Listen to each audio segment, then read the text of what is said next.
वो हो या कोई भी हो जिसमें आप विक्टिम ब्लेमिंग शुरू कर देते हो, मैं ये बात बोलती हूँ कि यार for the sake of the argument, अगर काफ़ी बातें ऐसी हो रही है ना कि she planted the whole situation है, वो मुझे इतना बुरा लगा। मैंने कहा चलो for the sake of the argument अगर ये बात कहे भी मान भी ली जाए कि she planted those 400 men, which I think is way more unbelievable than it being an actual harassment case। अगर मैं बोलूँ उसने 400 men प्लांट किए भी, 400 तो नहीं 3-4 किए होंगे अगर किए हों तो, और बाकी लोग उनकी हरकतें देख के ऐसी हरकतें करना शुरू कर दें, तो उसने प्लांट कर दिए। लेकिन आपके पास तो आपकी फ्री विल थी ना कि आप वो चीज़ करो या ना करो। You had your own free will, they had their own free will to choose right from wrong, but they chose wrong, so they are to be blamed as well. आप विक्टिम ब्लेमिंग नहीं करो सिर्फ। मतलब अगर आपने बोलना है कि उसने प्लान किया, चलो आप बोलो, लेकिन आप शायद ये भी बोलो कि जो हुआ है वो बहुत गलत है। अगर अल्लाह ताला ने मर्द को ये रुतबा दिया है कि वो औरत का प्रोवाइडर और प्रोटेक्टर है, तो दैट मीन्स कि औरत उसके लिए इतनी, अल्लाह ताला के लिए इतनी महबूब है कि वो चाहते हैं कि वो प्रोटेक्ट हो और उसके लिए कोई प्रोवाइड करे।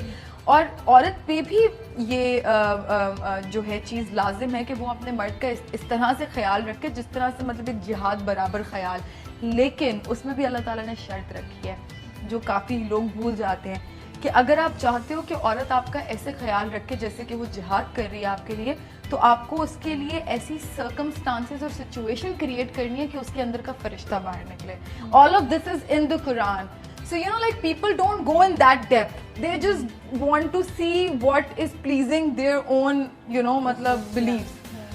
तो ये this is my take on women's right. अम्मी पहले गुस्सा नहीं होती थी, अम्मी अब करती हैं गुस्सा।